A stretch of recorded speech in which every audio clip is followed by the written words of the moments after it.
ठीक है। भाइयों नमस्कार। ये मशीन जो आप देख रहे हैं इसको हम मल्चर कहते हैं, शक्तिमान रोटरी मल्चर। इसका काम है आपके खेत में जो भी स्ट्रॉ है, चाहे वो मक्के का हो, चाहे धान का प्याल हो, या गेहूं का नलवाई हो, या शुगर केन गन्ने का वेस्ट मटेरियल हो, उसको उस कचरे पे एक खरपतवार पे नियंत्रित करता है, बारीक बारीक टुकड़ों में कन्वर्ट कर देता है। और आप पीछे देख रहे हो कि रोलर लगा हुआ है, ये फिर उसको प्रेस करते हुए जाता है, जिससे खेत में नमी बनी रहती है, खेत की नमी नहीं उड़ती है। और आप दूसरे कृषि यंत्र जैसे रोटावेटर का इस्तेमाल करके उसको मिट्टी में मिला देंगे तो ये खाद का काम करेगा आपके खेतों में। खरपतवार में आग नहीं लगाना चाहिए, आग से बहुत सारे नुकसान होते हैं, बैक्टीरिया ख़त्म हो जाते हैं, फर्टिलिटी खेत की ख़त्म हो जाती है, जिससे उत्पादन कम होता है। इन मशीनों को चलाने से निश्चित रूप से उत्पादन भी बढ़ता है और हमारे खेत धीरे धीरे सुधर जाते हैं और हमको अधिक बेनिफिट इन मशीनों से मिलता है। आगे आप देख रहे होंगे तो इसको पावर हैरो कहते हैं, गहरी जुताई के लिए। लगातार यदि रोटावेटर से आप खेती कर रहे हैं या किसी दूसरे यंत्र से खेती कर रहे हैं तो आपने देखा होगा 4, 5, 6 इंच के अंदर एक हार्ड लेयर तैयार हो जाती है। बारिश का पानी जब बारिश गिरती है तो खेत के अंदर ना बैठते हुए अंदर ही अंदर पानी बह जाता है, जिससे खेत में अभी जल स्तर की समस्या आ गई है। उसके लिए हम ये पावर हैरो का इस्तेमाल कर सकते हैं। ये 9 से 10 इंच गहरी ऐसे सर्किल में कटिंग करता है और जो हार्ड लेयर नीचे तैयार हुई है उसको काट देता है और ज़मीन में पोलापन आने के कारण बारिश का पानी अधिक से अधिक जाता है।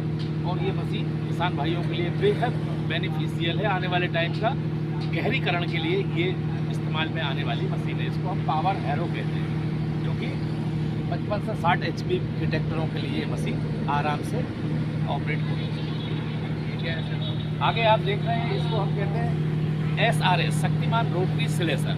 इसका काम है कि हार्वेस्टर होने के बाद जो डंठल खेत में खड़े रहते हैं, नलवाई खड़ी रहती है, तो उसको ये भी कटिंग करता है और खेत में बिखार देती है, जिससे कि खेत में सूखने के बाद हम स्टॉक को कलेक्ट कर सकते हैं।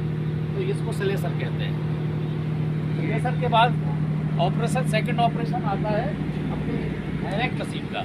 हैरेक मशीन का काम है कि जो स्लेशर से कटा हुआ पूरे खेत में फैल गया है मटेरियल, उसको सुखाने के बाद इसको ये कलेक्ट कर देती है, यानी एक तरह से झाड़ू का काम कर देती है। दोनों तरफ से जब ये ऑपरेट होकर आती है तो एक इकट्ठी कतार में ये लाइन से मटेरियल को साफ करके खेत को और लाइन में लगा देती है। तो उसका काम हैरेक का है, मतलब ये खेत में चलने के बाद कचरे को एक लाइन में खड़ा कर देती है, जिससे कि हमारा ये बेलर जो है, बेलर मशीन उसको स्टोर करके और उसका बंडल बना के आपको वापस खेत में छोड़ देता है। और वो बेलर आज रिलायंस जैसी कंपनियां खरीदने लगी हैं, जैसा कि एथेनॉल बन रहा है, ब्रिकेट्स बन रहे हैं, पेपर इंडस्ट्री में यूज़ हो रहा है, तो बहुत सारे यूज़ हैं।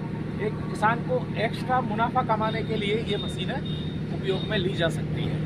इसको हम बेल मास्टर 165 प्लस मशीन इसको बोलते हैं, स्कॉर बेलर। इस पर भी अपने भारत सरकार गवर्नमेंट जो भी है 6,60,000 रुपये की सब्सिडी मुहैया कराती है। इसकी वास्तविक कीमत का 1,60,000 रुपये सब्सिडी देती है। इस मशीन पे गवर्नमेंट 1,63,000 रुपये सब्सिडी मुहैया करती है और 22,500 रुपये गवर्नमेंट सब्सिडी देती है। ठीक है। किसान भाइयों नमस्कार। ये शक्तिमान का फर्टिलाइजर ब्रॉडकास्टर है, जो कि बहुत कम समय में ज़्यादा काम करने के लिए और एक बेहतरीन तरीके से खाद छिड़कने के लिए ये हमारी शक्तिमान फर्टिलाइजर ब्रॉडकास्टर हम इसको बोलते हैं। और ये एक बार में 40 फुट जगह लेके चलता है और तकरीबन 1 घंटे में 15 से 20-25 एकड़ तक आप काम कर सकते हैं इससे, वो भी यूनिफॉर्म तरीके से, जो कि लेबर कभी नहीं कर सकती। कहीं ज़्यादा फेंक देती, कहीं कम फेंक देती, कहीं खाद फसल में जाता है, कहीं नहीं जाता है। और इस मशीन से छिड़काव करने में एक एक पौधे तक एक एक दाना पहुँचता है और आप जैसे ही पानी देते हैं वो एक साथ खाद लेती है। और फिर आप जब फसल का उठाव देखेंगे तो इससे खाद छिड़के हुए में और मैनुअल से आपको फ़र्क नज़र आएगा। तत्काल एक सी फसल उठती है और बहुत जोरदार उसका काम है। ये फर्टिलाइजर ब्रॉडकास्टर बोलते हैं। नॉमिनल प्राइस पे किसानों को ये मिल जाती है। इस पर भी गवर्नमेंट लगभग 27,000 रुपये सब्सिडी प्रोवाइड कराती है। Thank you.